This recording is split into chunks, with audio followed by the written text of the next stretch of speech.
Assalamualaikum warahmatullahi wabarakatuh.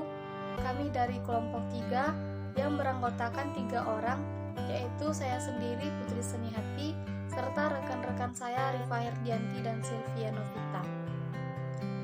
Dalam materi ini kami akan membahas 3 topik, yaitu pertama, telekomunikasi jaringan, kedua, internet, ekstranet, dan intranet, dan yang ketiga, revolusi nirkabel. Untuk materi pertama, mengenai telekomunikasi dan jaringan akan dibahas oleh saya sendiri. Telekomunikasi adalah pertukaran informasi dalam bentuk apapun, baik itu suara, data, teks, gambar, audio, maupun video, melalui jaringan yang berbasis komputer. Tren dalam bidang telekomunikasi ini mempengaruhi dalam pengambilan keputusan manajemen. Tren utama dalam telekomunikasi bisnis ini meliputi yang pertama, tren industri, yang kedua, tren teknologi, dan yang ketiga, tren aplikasi. Mengenai tren industri, pertumbuhan pesat dari internet menyebabkan jumlah pemasok dan jasa yang tersedia untuk memenuhi kebutuhan telekomunikasi perusahaan meningkat. Demikian juga pengambilan keputusan bisnis para manajer. Yang kedua, tren teknologi lebih mengintensifkan penggunaan internet, optik serat digital, dan teknologi nirkabel untuk menciptakan kerja internet lokal dan global dengan kecepatan tinggi. Dan yang ketiga, tren aplikasi.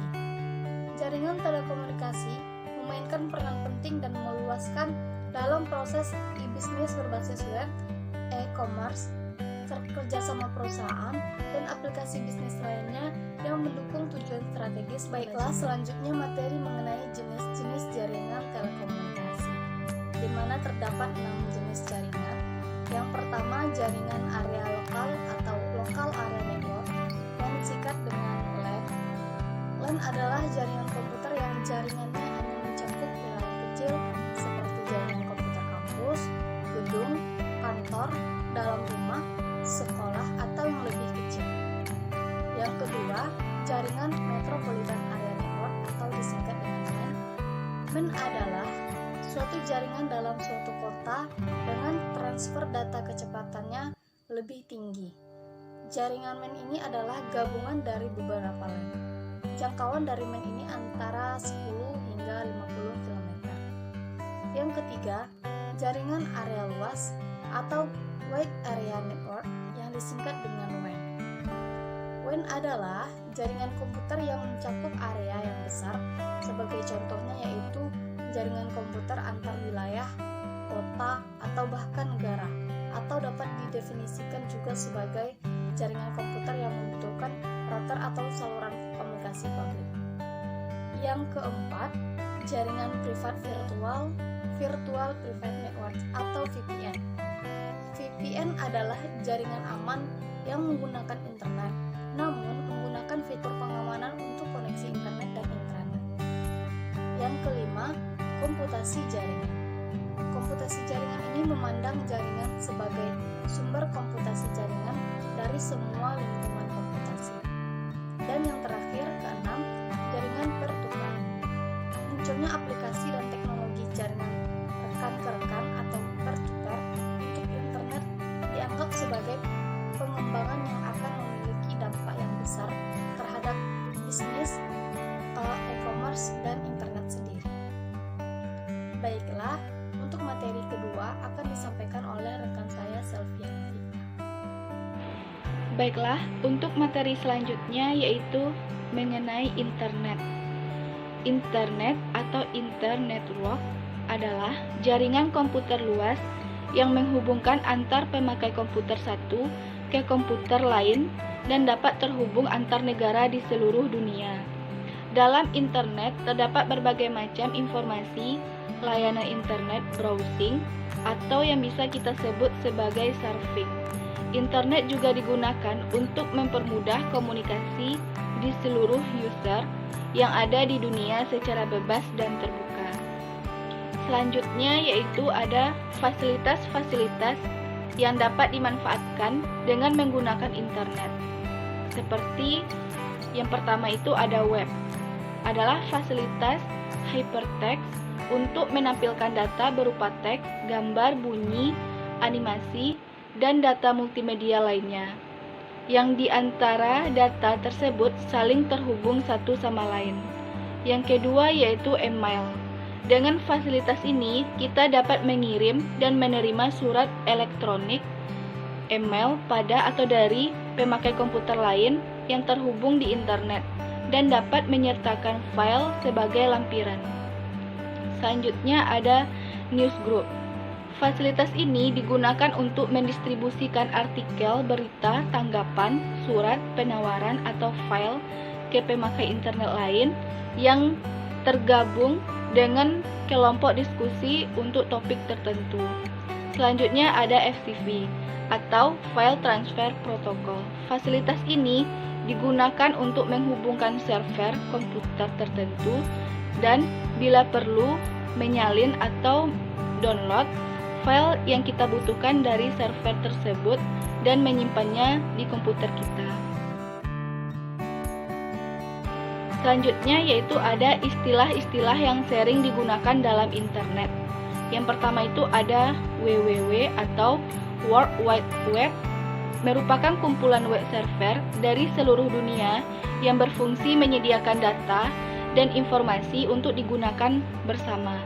Berbagai informasi yang kita temukan pada WWW ini seperti informasi politik, ekonomi, sosial, budaya, sastra, sejarah, teknologi, pendidikan, dan sebagainya.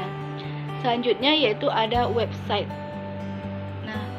Merupakan tempat penyimpanan data dan informasi dengan berdasarkan topik tertentu. Diumpamakan situs web ini adalah sebuah buku yang berisikan topik tertentu. Selanjutnya ada web page atau halaman web. Merupakan sebuah halaman khusus dari situs web tertentu. Diumpamakan halaman web ini adalah sebuah halaman buku dari situs web tertentu. Selanjutnya ada homepage, merupakan sampul halaman yang berisi daftar isi atau menu dari sebuah situs web. Dan selanjutnya ada browser, merupakan program aplikasi yang digunakan untuk memudahkan kita melakukan navigasi berbagai data dan informasi pada www. Internet berisikan informasi dan data yang tersimpan secara terbuka, mudah diakses, dan sifatnya bukan rahasia, sehingga jika terbongkar akan merugikan. Baiklah, untuk materi selanjutnya yaitu intranet. Intranet adalah jaringan teknologi informasi yang lebih terbatas dan privasi dibandingkan dengan internet. Intranet menjadi media penyimpanan data kerja digital perusahaan. Intranet bisa dijadikan sebagai gerbang yang memberikan layanan ke semua hal yang dibutuhkan pekerja. Intranet aman dari firewall yang dilengkapi dengan password untuk mengoperasikannya.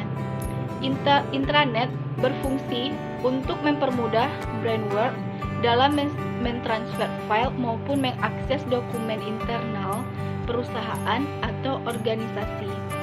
Intranet digunakan untuk kebutuhan internal atau lokal dari sebuah perusahaan atau institusi tertentu maupun organisasi. Intranet berisikan informasi yang penting, rahasia, dan tidak boleh dibocorkan ke pihak publik. Berikut beberapa komponen pembentukan dari intranet adalah yang pertama ada aplikasi browser, yang kedua komputer server, perangkat jaringan, internet protokol, bahasa pemrograman, komputer klien, perangkat bantu untuk manajemen jaringan lokal. Materi selanjutnya yaitu extranet. Extranet adalah jaringan yang menjadikan internet protokol sistem telekomunikasi publik sebagai fiturnya. Fungsinya untuk membagi beberapa informasi perusahaan secara umum.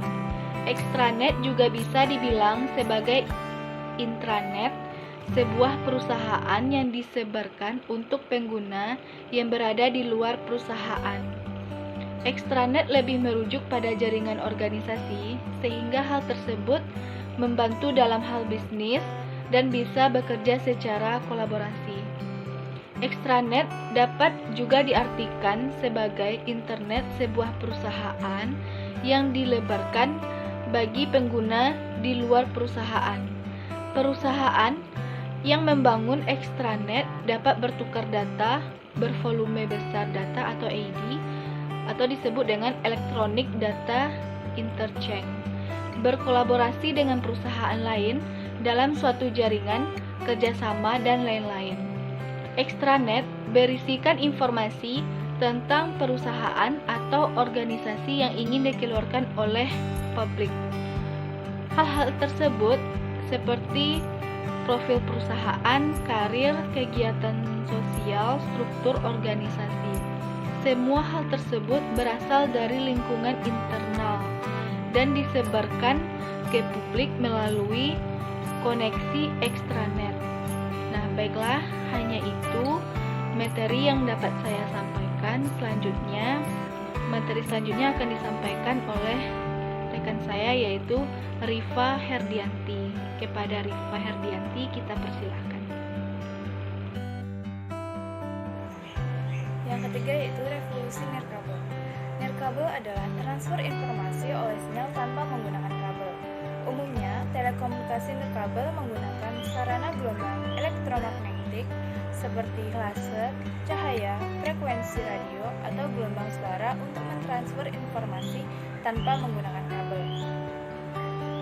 Fungsi dari jaringan nirkabel yaitu fungsinya sebenarnya jaringan nirkabel tak jauh beda dengan wired network atau jaringan kabel biasa. Dapat dikatakan jaringan nirkabel ialah pengembangan dari wired network yang fungsinya sebagai transmitter.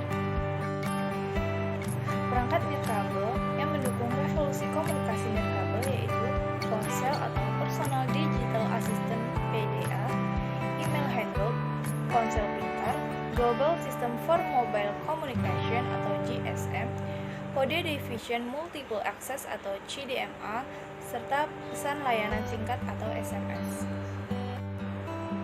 Jenis-jenis jaringan nirkabel. Yang pertama ada Local Area Network atau LAN. Local Area Network atau LAN merupakan jenis jaringan yang biasanya digunakan untuk berbagi data antar perangkat. Yang kedua ada Wide Area Network atau WAN.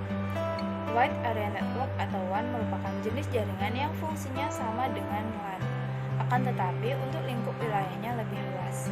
Selanjutnya Metropolitan Area Network atau MAN. Metropolitan Area Network atau MAN merupakan jenis jaringan yang cakupan wilayahnya lebih luas dari WAN. Jaringannya bahkan dapat menjangkau satu kota. Selanjutnya yaitu Personal Area Network atau PAN. Personal Area Network atau PAN merupakan jenis jaringan yang hanya dapat terhubung dalam jangkauan jarak dekat atau jangkauan kecil saja. Perkembangan teknologi nirkabel dari zaman ke zaman. Yang pertama, teknologi generasi pertama atau 1G. 1G pertama kali ditemukan pada tahun 1980. Ciri dari teknologi generasi ke-1 ini yaitu kecepatan terbatas hanya sampai 2,4 kbps. Hanya untuk telepon berbasis suara dalam satu negara menggunakan sinyal analog. Yang kedua, teknologi generasi kedua atau biasa disebut 2G. Kita mengenal teknologi generasi kedua ini dengan istilah GSM atau GPRS. Teknologi 2G ini memiliki karakteristik yaitu kecepatan terbatas hanya sampai 64 kbps. Kapasitas dan jangkauan layanan diperluas, seperti pengguna dapat mengirimkan SMS, MMS, bahkan pesan bergambar. 3. Teknologi generasi 2,5G. Pada teknologi ini, pengguna layanan telepon nirkabel sudah dapat melakukan hal-hal seperti mengirim dan menerima sinyal, menjelajah internet atau browsing, kecepatan internet hingga 144 kbps. Yang keempat, teknologi generasi 3G. Atau ketiga, telepon nirkabel yang dipergunakan pada generasi ketiga ini dikenal dengan istilah smartphone. Karakteristik teknologi 3G. Yang mengirim dan menerima surroll dengan ukuran yang lebih besar, dapat melakukan streaming video maupun musik, dan yang kelima, teknologi generasi keempat atau 4G. Ciri-ciri teknologi 4G adalah perkembangannya merambah ke dalam dunia komputer mikro. Yang terakhir yaitu teknologi generasi kelima atau 5G. Ciri-ciri teknologi generasi ini yang pertama, penggunaan keyboard mulai digantikan oleh touchscreen. Yang kedua, penggunaan daya listrik lebih hemat. Demikianlah materi yang dapat kami sampaikan pada pertemuan kali ini, dan saya akhiri. Wassalamualaikum warahmatullahi wabarakatuh.